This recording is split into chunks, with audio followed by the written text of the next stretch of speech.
La foi renferme 3 éléments: la croyance, la confiance, l'obéissance.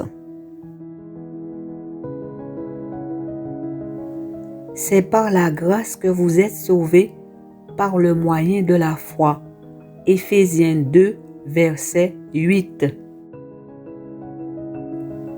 C'est une parole certaine et entièrement digne d'être reçue que Jésus-Christ est venu dans le monde pour sauver les pécheurs.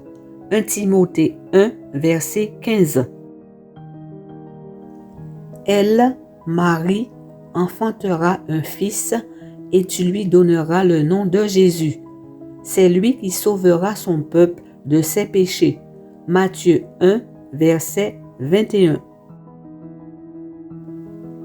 Il n'y a de salut en aucun autre, car il n'y a sous le ciel aucun autre nom qui ait été donné parmi les hommes par lequel nous devrions être sauvés. Acte 4, verset 12.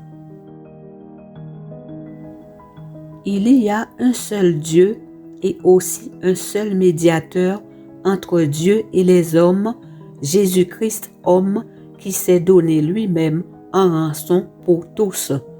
1 Timothée 2, versets 5 et 6. Jésus-Christ qui n'a point connu le péché, Dieu l'a fait devenir péché pour nous, afin que nous devenions en lui justice de Dieu. 2 Corinthiens 5, verset 21. La foi vient de ce qu'on entend, et ce qu'on entend vient de la parole de Christ. Romains 10, verset 17. Celui qui demeure en moi et en qui je demeure porte beaucoup de fruits, car sans moi, vous ne pouvez rien faire. Jean 15, verset 5. Tout ce qui est né de Dieu triomphe du monde, et la victoire qui triomphe du monde, c'est notre foi. 1 Jean 5, verset 4. C'est par la foi que nous reconnaissons que l'univers a été formé par la parole de Dieu, en sorte que ce qu'on voit n'a pas été fait de choses visibles. Hébreux 11, verset 3. Si quelqu'un d'entre vous manque de sagesse, qu'il la demande à Dieu qui donne à tous simplement et sans reproche, et elle lui sera donnée. Mais qu'il la demande avec foi, sans douter, car celui qui doute est semblable au flot de la mer, agité par le vent et poussé de côté et d'autre. Qu'un tel homme ne s'imagine pas qu'il recevra quelque chose du Seigneur. Jacques 1, versets 5 à 7. Et voici ce témoignage, c'est que Dieu nous a donné la vie éternelle et que cette vie éternelle est dans son Fils. 1 Jean 5, verset 11. Celui qui a le Fils a la vie, celui qui n'a pas le Fils de Dieu n'a pas la vie. 1 Jean 5, verset 12. Vous étiez autrefois dans l'obscurité, mais maintenant, par votre union avec le Seigneur, vous êtes dans la lumière. Par conséquent, conduisez-vous comme des êtres qui dépendent de la lumière. Éphésiens 5, verset 8. Puisez votre force dans l'union avec le Seigneur, dans son immense puissance. Éphésiens 6, verset 10. Prenez sur vous toutes les armes que Dieu fournit afin de pouvoir tenir bon contre les ruses du diable. Éphésiens 6, verset 11. Car Dieu a révélé sa grâce, source de salut pour tous les humains. Tite 2, verset 11. Jésus leur déclara: Je suis le pain de vie. Celui qui vient à moi n'aura jamais faim, et celui qui croit en moi n'aura jamais soif. Jean 6, verset 35.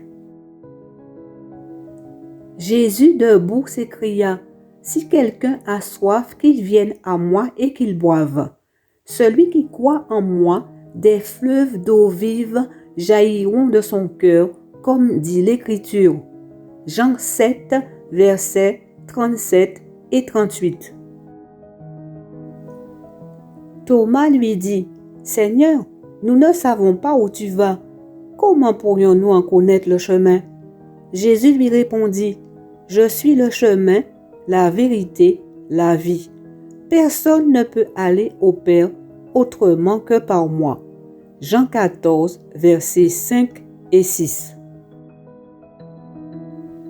La victoire qui triomphe du monde, c'est notre foi.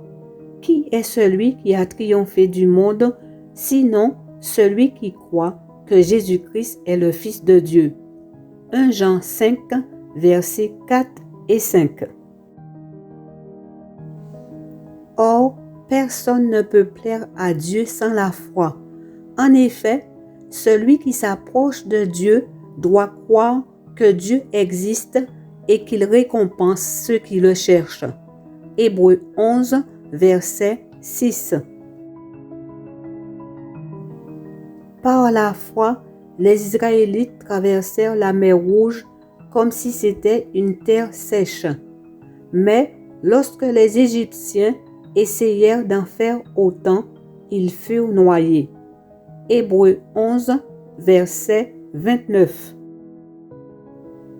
Par la foi, Noé écouta les avertissements de Dieu au sujet de ce qui allait se passer et qu'on ne voyait pas encore. Il prit Dieu au sérieux et construisit une arche dans laquelle il fut sauvé avec toute sa famille. Ainsi, il condamna le monde et obtint grâce à sa foi. Que Dieu le considère comme juste. Hébreux 11, verset 7. Par la foi, les murailles de Jéricho tombèrent après que les Israélites en eurent fait le tour pendant 7 jours.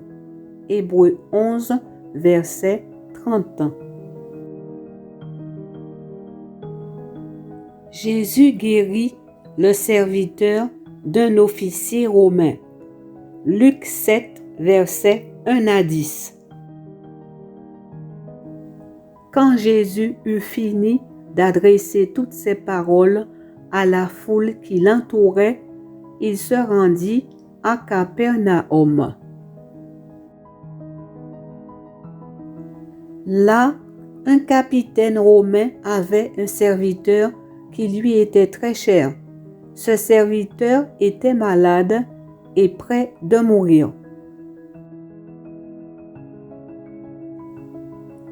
Quand le capitaine entendit parler de Jésus, il lui envoya quelques anciens des Juifs pour lui demander de venir guérir son serviteur.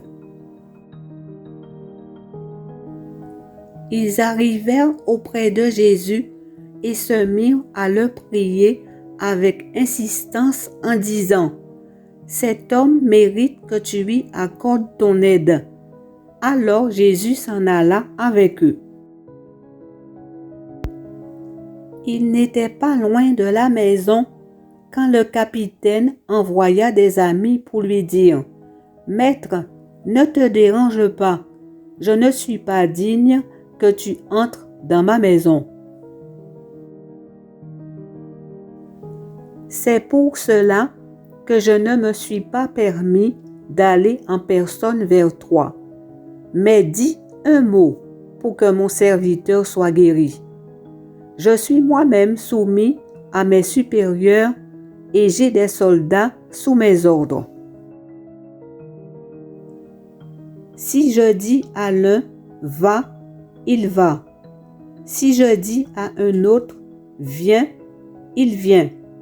Et si je dis à mon serviteur, fais ceci, il le fait.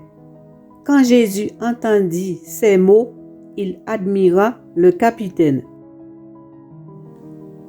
Il se retourna et dit à la foule qui le suivait, « Je vous le déclare, je n'ai jamais trouvé une telle foi, non, pas même en Israël. » Les envoyés retournèrent dans la maison du capitaine et y trouvèrent le serviteur en bonne santé.